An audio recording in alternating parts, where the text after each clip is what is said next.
Have you ever found yourself in a relationship that feels less like a partnership and more like you're a parent? You're the one who anticipates their needs, manages their emotional landscape, and constantly makes excuses for their lack of consistency or maturity. You give your absolute all, pouring your emotional energy, your patience, and your boundless capacity to care into this person, hoping that your unwavering love will finally be the catalyst for their growth. You find yourself exhausted, perpetually giving, yet still feeling profoundly alone. Why is it that even when you offer everything you have, your empathy, your boundless understanding, your limitless capacity to care, it still doesn't feel like enough? What if I told you that the love you keep chasing, this one-sided dynamic, is actually a profound reflection of the emotional maturity that was absent in your own foundational relationships? This is where we dive in. At Love Threads, we don't just talk about relationships, we deconstruct them. We blend authentic, grounded insights with robust, evidence-based psychology, giving you the real intelligence on why we connect, why we sometimes misstep, and how to truly thrive when love feels like a constantly shifting landscape. Tonight, we're unraveling why you attract emotionally immature partners and the difficult yet necessary journey to break free from the patterns that keep you in a perpetual state of emotional labor. We're taught to compromise, to care, to connect. But what happens when that relentless pursuit of connection, that virtuous drive to care and connect, subtly, insidiously transforms into a slow, silent collapse of self? What happens when the very desire to merge with another causes you to shrink your authentic self, to twist your unique shape, to conform, to contort yourself into a space that was never truly designed for you, merely to fit into someone else's incomplete blueprint? You become less of who you are and more of what you believe they need you to be.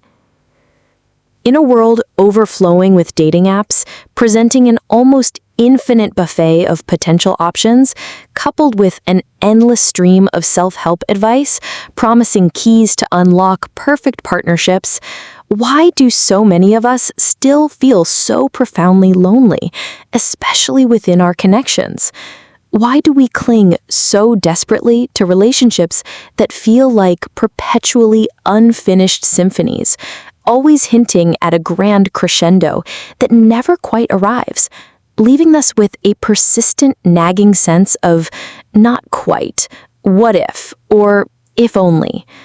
It's a cruel paradox. The more options we seemingly have, the harder it sometimes feels to make a definitive choice, or to be chosen wholly and unequivocally. You're not too much. This is a crucial, foundational truth to hold on to. But perhaps somewhere along your developmental journey, in the delicate crucible of early attachment, you absorbed a powerful, often unspoken lesson that to stay loved, to maintain that vital connection, you needed to become the adult in the room. You learned to diminish your authentic desires, to silence your true needs, to make yourself smaller, more palatable, less demanding, perhaps even invisible. This subtle, unconscious contract becomes the very algorithm of your relational navigation, unconsciously guiding you down a maze where the exit, true, complete, and reciprocal belonging, always seems to be around the next elusive corner. We find ourselves caught in a relational void, a deep existential ache, constantly seeking to fill it with external validation, particularly from those who offer just enough to keep us hopeful, just enough to tantalize, but never enough to make us feel truly secure, truly chosen. The allure of the emotionally immature partner becomes familiar because it mirrors the very dynamics of our past, comforting in its very incompletion. The unfamiliarity of true, unwavering presence and complete reciprocity can paradoxically feel terrifying. It's like being drawn to a dimly lit room because the full, exposing light of day feels too vulnerable, too demanding. This cycle isn't a flaw in your character. It's a deeply ingrained pattern, a relational wound seeking resolution, a longing for wholeness that continues to play out in the arena of your most intimate connections, always pointing back to something deeper within. The allure of the unfinished. To truly understand the visceral impact of attracting emotionally immature partners, let's listen to the stories woven into the fabric of modern connection.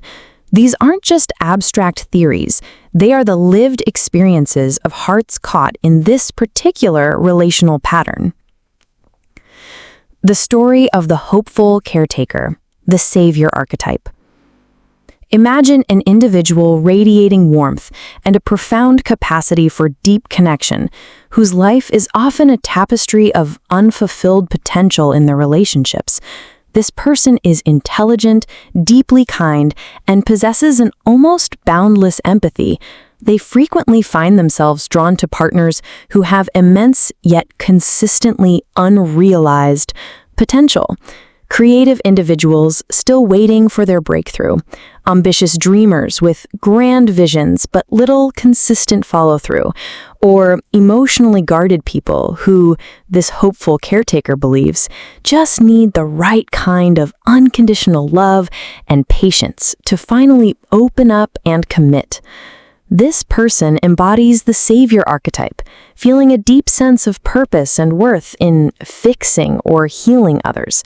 Their current emotionally immature partner might be charismatic and charming, but consistently inconsistent.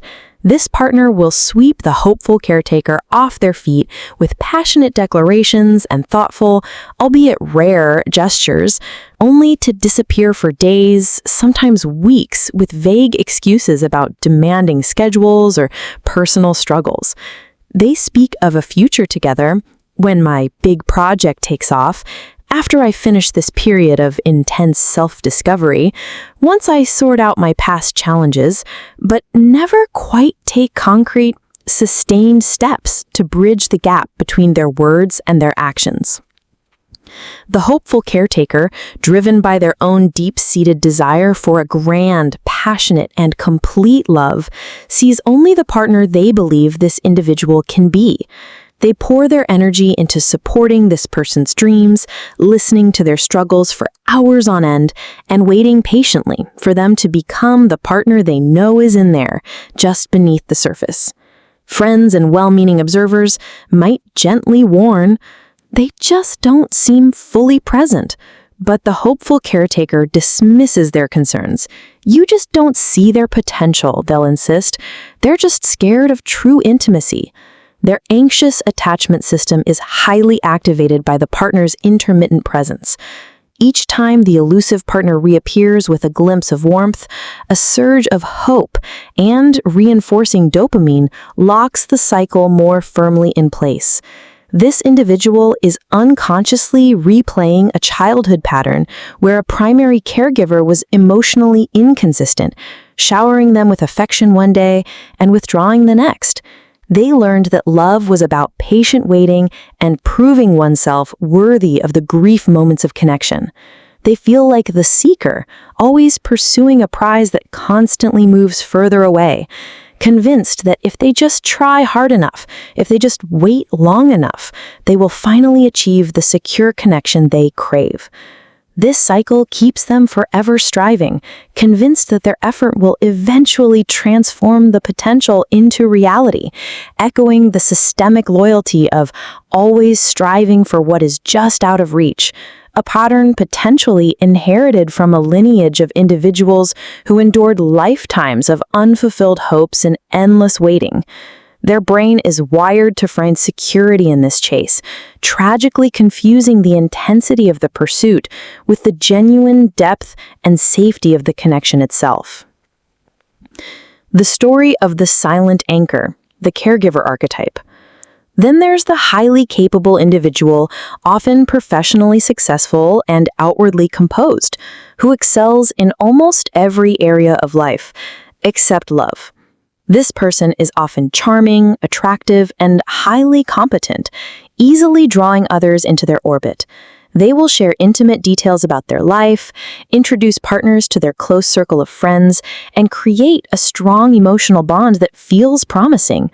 But just as the relationship reaches a natural point where deeper commitment or defining the future becomes the inevitable next step, a serious talk about living together, meeting immediate family, or discussing monogamy, this individual suddenly feels an overwhelming urge to flee.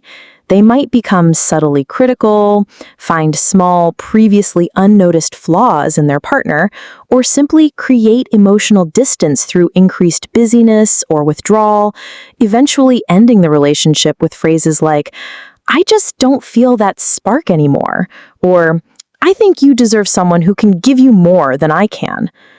This individual frequently embodies the avoidant attachment style almost perfectly. From a young age, a primary caregiver, though perhaps loving, was often overwhelmed, emotionally unavailable, or leaned heavily on the child for emotional support, subtly stifling the child's own developing autonomy and emotional expression. They learned that deep connection meant being responsible for another's emotional well-being, a burden that felt suffocating and overwhelming. They cultivated a fierce independence, embracing the lone wanderer archetype, prioritizing their freedom and self-sufficiency above all else. Their unconscious shadow fear is engulfment, the pervasive, terrifying idea that if they fully commit, if they allow themselves to be truly seen and dependent, they will lose themselves, their autonomy, their very identity. The emotionally immature partner is their unconscious safety net.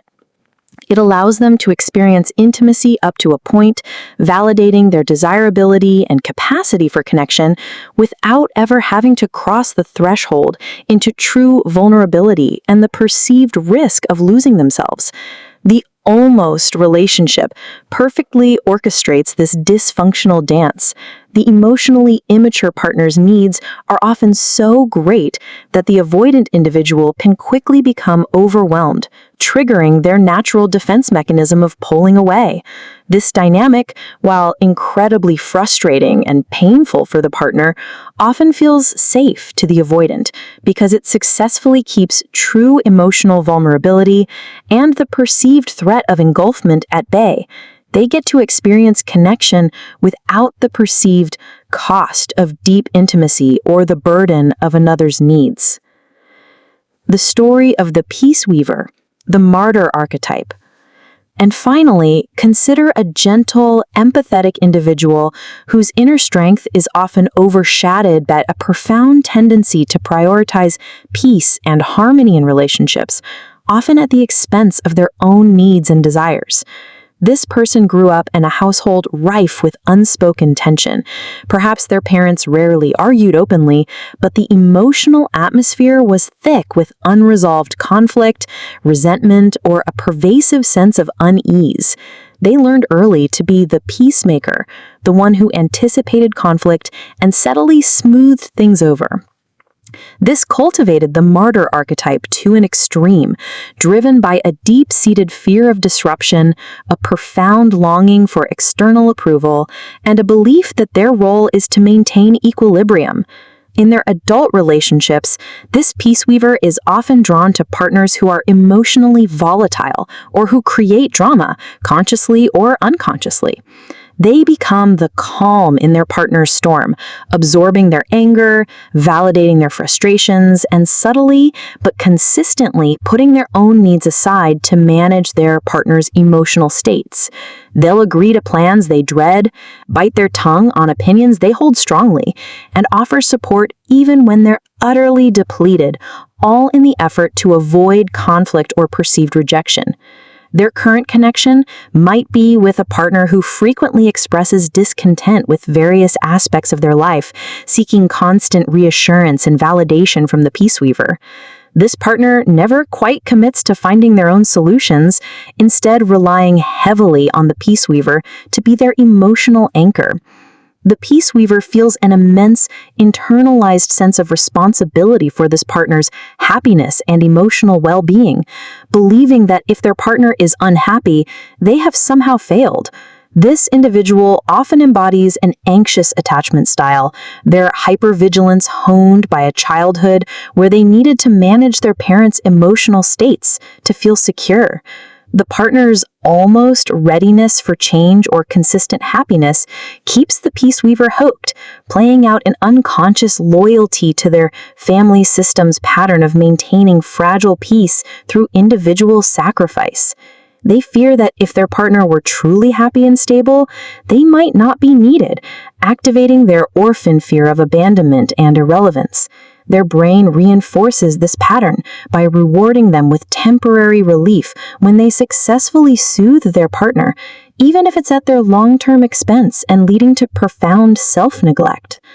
These anecdotal threads, while distinct, collectively illustrate how the attraction to emotionally immature partners is not a singular phenomenon, but a multifaceted dynamic, deeply rooted in individual attachment histories, unconscious archetypal drives, systemic family patterns, and the very neurobiology of love and craving.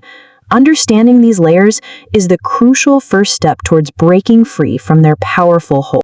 What you're experiencing isn't a personal failure of effort, a deficit of desirability, or a fundamental brokenness within you. Far from it. This persistent pattern of choosing and staying with emotionally immature partners is often a profound manifestation of fusion, a psychological state where emotional and psychological boundaries between self and other are blurred, often learned in environments where your autonomy wasn't fully celebrated, or where your worth felt tied to fulfilling others' expectations. It's the deeply ingrained survival blueprint of someone who, perhaps, was never fully allowed to exist in their complete authenticity, to express their inherent needs without fear of withdrawal or punishment, or to receive consistent, unconditional love. Your nervous system, meticulously wired during critical developmental periods through your earliest attachment experiences, doesn't always feel genuinely safe in healthy, secure, reciprocal love. Why? Because it's unconsciously searching for the familiar, even if painful, dynamic of earning affection, of fixing the unfixable, of pursuing what remains perpetually out of reach. That elusive chase, the constant effort, the intermittent reinforcement can paradoxically feel like love, because it's what your system learned to equate with connection, however tenuous. Adult attachment theory, the anxious-avoidant dynamic. Let's delve deeper into why your nervous system might struggle with the perceived safety of healthy, secure love, focusing on the often played out anxious-avoidant trap that perfectly fuels the almost dynamic with an emotionally immature partner. This dance is elegantly articulated by researchers in attachment theory. The anxiously attached individual. Individuals with an anxious attachment style typically developed this pattern in childhood due to inconsistent or unpredictable caregiving. Imagine a young child whose primary caregiver was sometimes warm, present, and nurturing, responding beautifully to their cries for comfort and connection, but at other times was emotionally distant, preoccupied, or even unresponsive. This unpredictability creates a deep, lingering uncertainty within the child about whether their fundamental needs for safety and connection will be consistently met. Their developing nervous system learns to be hyper-vigilant for any subtle sign of distance, withdrawal, or potential abandonment. This leads to a profound, often unconscious fear of rejection and a deep-seated, almost insatiable need for closeness, validation, and reassurance. In relationships with emotionally immature partners, when an anxiously attached person encounters a partner who provides intermittent reinforcement, a classic hot and cold behavioral pattern, or an elusive commitment, it chillingly mimics their early experiences. The unpredictability doesn't deter them. In fact, it often activates their attachment system with intense urgency. They become highly focused on the partner, often over-functioning by giving excessively, bending over backward, trying to fix the partner's perceived commitment issues, or even trying to prove their worth. This intense pursuit, often termed protest behavior by attachment theorists, is an unconscious, desperate attempt to force closeness and earn the consistent love they crave. The very act of chasing, of striving to bridge the gap, becomes equated with love itself, even if it's deeply painful and unfulfilling. Their deepest fear is abandonment, and paradoxically, the emotionally immature partner keeps that fear alive, providing a constant, albeit fruitless, opportunity to try and solve the problem of inconsistent love, a problem that cannot be solved by trying harder in an unhealthy dynamic. Here, we see shades of the orphan archetype, constantly seeking a home, a true belonging, but often feeling isolated even within connections. They are also the seeker, tirelessly searching for completion externally. The avoidantly attached individual. Conversely, individuals with an avoidantly attached style typically developed this pattern from early experiences where their emotional needs were consistently dismissed, minimized, or where they were subtly or overtly encouraged to be highly independent and self-reliant. Emotional expression might have been discouraged, or bids for comfort met with coldness, demands for self-sufficiency, or even punishment. They learned early on that relying on others often led to disappointment, engulfment, or a feeling of being burdened. As a result, they developed a powerful defense mechanism, extreme emotional self-sufficiency, often prioritizing fierce independence and autonomy over deep intimacy. They may genuinely desire connection, but become profoundly uncomfortable when it gets too close, too vulnerable. The emotionally immature partner provides a perfect relational playground for the avoidantly attached. It allows them to engage just enough to feel desirable, to have someone admire them, to satisfy a superficial level of connection, thereby alleviating loneliness without demanding true vulnerability. However, when genuine intimacy, profound emotional vulnerability, or concrete commitment looms, their internal alarm bells ring loudly. They pull back, deactivate their attachment system, or create distance, often through subtle emotional withdrawal, busyness, or finding flaws. This dynamic, while incredibly frustrating and painful for the anxious partner, often feels safe to the avoidant, because it successfully keeps true emotional vulnerability and the perceived threat of engulfment at bay. They get to experience connection without the perceived cost of deep intimacy or the burden of another's needs. They embody aspects of the lone wanderer archetype, valuing freedom above all, often at the expense of deep relational bonds. Archetypes, the projection of unmet needs and unacknowledged aspects. From a depth psychological perspective, the emotionally immature partner can be a profound, albeit painful, exercise in projection. We project our most profound unmet needs, our idealized version of what love should be, and even unacknowledged aspects of our own shadow onto these elusive partners. The inner other and the idealized other. Concepts within depth psychology suggest that we carry an inner image of our opposite gender, formed from personal experiences and collective archetypes. We often project this idealized internal image onto potential partners, seeking a sense of wholeness or completion through them. In a relationship with an emotionally immature partner, they may embody just enough of this projected ideal to keep us hooked, hinting at the full potential of this archetypal union, but never delivering it fully. We become fixated on the potential we project onto them rather than their actual present reality. The immature partner becomes a screen onto which we paint our deepest desires for connection and completeness, delaying the necessary work of finding that completeness within ourselves. The disappointment forces the shadow to the surface, demanding attention. Family systems and systemic entanglements. This is where codependency, a relational pattern characterized by an excessive reliance on others for approval and identity, often meets loyalty to invisible family burdens. Insights from family systems work offer a powerful, almost mystical lens through which to understand why we might unconsciously choose the emotionally immature. It suggests that we are not isolated individuals, but rather part of a larger family system, and that unresolved issues or traumas within that system can manifest in our current relationships through unconscious loyalties or entanglements. Unresolved systemic trauma and entanglements. Consider this. Did a parent, grandparent, or even an ancestor experience profound betrayal, chronic abandonment, unrequited love, or a significant loss that was never fully grieved or integrated into the family narrative? Systemic approaches suggest that descendants can unconsciously carry the burden or finish the story of these unresolved traumas.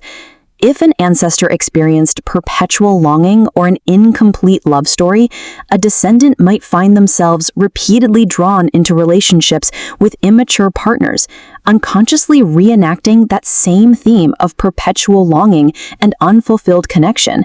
It's a profound, often heartbreaking, unseen loyalty, as if trying to bring peace or resolution to an older systemic wound. You're not just living your life, you're echoing a larger family pattern, perhaps embodying the martyr or sacrificer archetypes for the system. Good child syndrome and compensation. In families where a child felt implicitly or explicitly responsible for a parent's happiness or had to suppress their own needs and feelings to maintain peace or ensure survival, they might internalize a pattern of perpetual overgiving and almost receiving. This learned survival strategy, being the good child who sacrifices their own needs for the system, translates directly into adult relationships. They unconsciously believe they must continually earn love, that their self-sacrifice will eventually lead to true connection, or that their selfless efforts can somehow fix the other person or the relationship. This becomes a deep, often unconscious loyalty to a survival strategy learned in childhood, a belief that love is conditional, something to be earned through perpetual effort, rather than freely given and received. They might also embody the caregiver archetype, believing their worth is solely tied to nurturing others. The emotionally immature partner, then, is far from a random occurrence or a series of unfortunate coincidences. It is, instead, a meticulously woven thread in your personal and ancestral tapestry. It's a recurring pattern, a deeply ingrained blueprint, attempting to reveal something critical about your deepest relational wounds, your unaddressed fears, and your most enduring, often unconscious loyalties to your past and your family system. Understanding this allows us to move from blame to compassion, and from repetition to conscious transformation. Neuroscience of love and connection, the brain's role in reinforcing patterns. Research on the brain chemistry of love and attraction highlights the powerful role of dopamine in the early stages of romantic love. The unpredictability inherent in a relationship with an emotionally immature partner can trigger an even stronger dopamine response. This intermittent reinforcement, receiving just enough attention or affection to keep hope alive, followed by periods of distance, can be highly addictive. It's the same reward mechanism that makes gambling so compelling. The uncertainty of the reward makes the pursuit more intense, lighting up the reward pathways in the brain.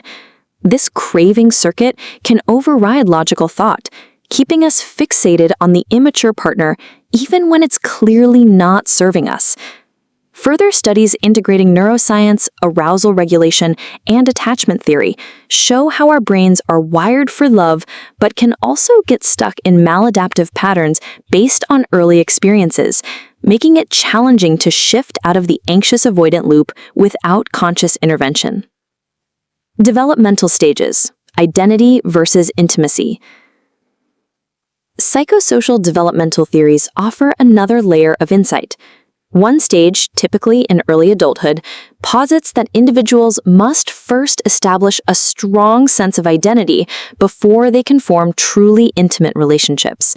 If identity formation is incomplete or fragile, individuals may seek to define themselves through their relationships, making them susceptible to the emotionally immature dynamic where their sense of self is constantly in flux, dependent on the elusive other. The immature partner can feel like a perpetual state of identity seeking within the relationship, rather than bringing a formed identity to the relationship. This pursuit can delay the authentic resolution of this developmental stage, leaving one feeling isolated even when seemingly connected. Rewriting the narrative. Breaking free from the magnetic pull of the emotionally immature isn't about trying harder to get the elusive person to commit. It's a courageous act of redirecting your energy from the external chase to the profound reclamation of your inner world. This is where you stop trying to finish their story and start writing your own. It involves dismantling the unconscious blueprint that made you believe love had to be earned and replacing it with a new, authentic narrative that honors your inherent worth. This is a dedicated, often challenging, process of intentional action. It's about moving from a state of perpetual longing to one of profound self-possession. Phase 1. The internal audit. Pausing the chase. Before you can build a new way of relating, you must first understand the old one. The first act of rebellion against the emotionally immature partner is to stop the chase and turn inward. Mindful pause and observation. The next time you feel the familiar impulse to chase, to send that text, to overgive, or to anxiously wait, just pause. Don't act on it. Instead, become a silent observer of your own internal landscape. Ask yourself, what is my body feeling right now? Is there tension in my chest, a knot in my stomach? What emotion is driving this impulse? Is it fear of abandonment, a need for validation, or the ghost of a past longing? This simple, conscious act of separation between feeling and action starts to break the deeply ingrained neural pathways of the chase. You're teaching your nervous system that it is safe to not pursue, that the world won't end just because the emotionally immature remains elusive. Trace the echoes of your past. The attraction to immaturity is often a familiar echo. Use journaling as a tool to explore this. Write about your earliest memories of love and connection. Was love a consistent, reliable presence, or was it a flickering flame that you had to work tirelessly to keep lit? Did you feel you had to prove your worthiness to a parent or caregiver? What was the unspoken contract you inherited? By bringing these echoes into conscious awareness, you can begin to see that the pattern isn't a flaw in your present self, but a survival strategy from your past. You can look at that inner child who learned to shrink or chase and offer them the unconditional love they were denied. Phase 2. The rebuilding. Nurturing the whole self. The relationship with the emotionally immature partner thrives on you diminishing yourself. To break free, you must actively and intentionally rebuild the parts of yourself that you sacrificed. Reclaim your voice and your needs. You have a right to your needs, and they are not too much. The core of the pattern is the belief that your needs are a burden. Start small. Practice asking for what you want in low-stakes situations. Practice saying no to things that drain you and yes to things that fill you. Your voice has been quieted by these dynamics, so it must be strengthened. This is the foundation of building healthy boundaries, the honest expression of what you need to feel safe and respected. Cultivate your own symphony. The unfinished symphony of the emotionally immature can consume your life. To break its spell, you must consciously begin writing and playing your own symphony. What are your passions, your hobbies, your interests outside of a relationship? What brings you joy, a sense of purpose, and a feeling of being wholly and completely you? Actively invest your time and energy in these pursuits.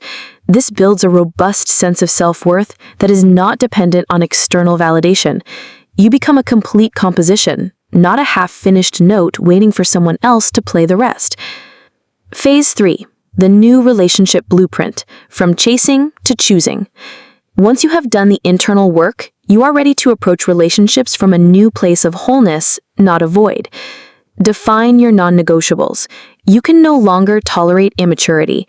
Based on your new self-awareness, define your non-negotiables for a healthy relationship. What does consistent reciprocal connection actually look like to you? What does commitment sound like? What does respect feel like? This isn't a rigid list of demands, but a new empowered standard for the kind of connection you deserve. When a new person or an old pattern presents itself, you no longer chase its potential, you measure it against your non-negotiables. If it falls short, you have the courage to walk away. Embrace the courage of secure love. True security can feel foreign and even boring to a system wired for the drama of immaturity. It can feel like a lack of passion when it's actually a profound, quiet peace. Be prepared for this discomfort. This is where you practice staying with a partner when you have an urge to create drama, and this is where you practice allowing your new partner to be there for you without the need to prove you are worthy of their presence. Trust that a love that doesn't need to be earned is the most real and sustaining love of all. The emotionally immature partner was a mirror, reflecting back your past wounds. Your new, healthy relationships are a window, offering a clear, unobstructed view into the truth of another person and the beauty of a genuine, reciprocal bond. You are no longer projecting your desires onto an elusive partner. You are seeing them for who they are and allowing them to see you fully and completely, without the need for either of you to shrink. The turning point. But what if, beneath the relentless overgiving, the patient waiting, and the tireless effort to make a relationship with an immature partner work, there wasn't a flaw in your design, but rather your soul's most profound, often unheard cry to finally be seen? Not just for what you do, the efforts you make, the love you pour out, but for who you are in your unadorned authenticity, with all your needs, vulnerabilities, and unique brilliance.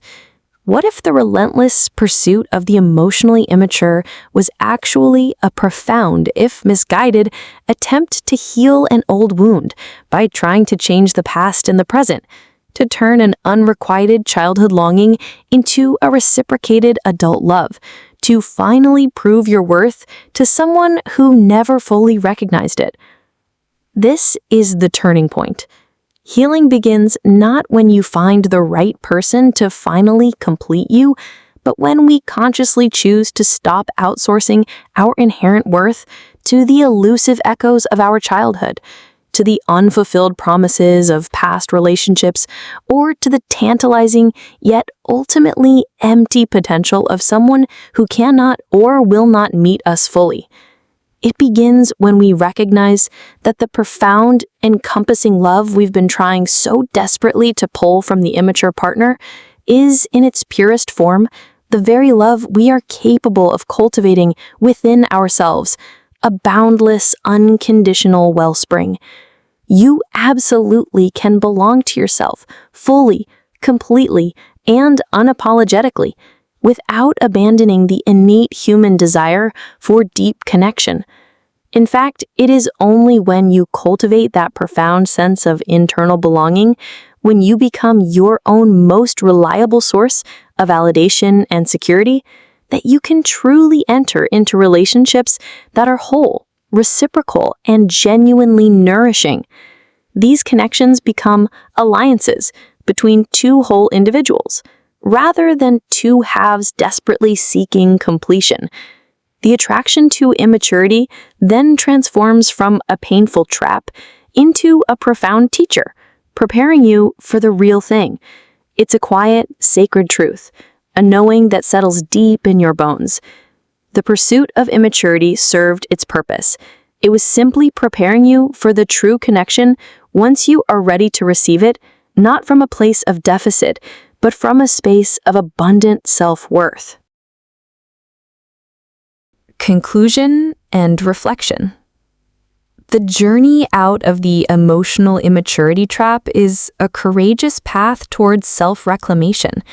It's about dismantling the belief that your worth is measured by how much you give or sacrifice, and replacing it with the profound truth that your worth is inherent simply because you exist.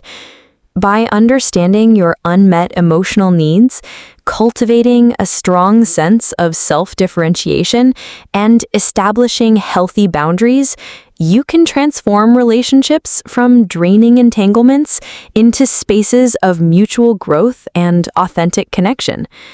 This path demands patience, compassion for yourself, and the willingness to navigate discomfort.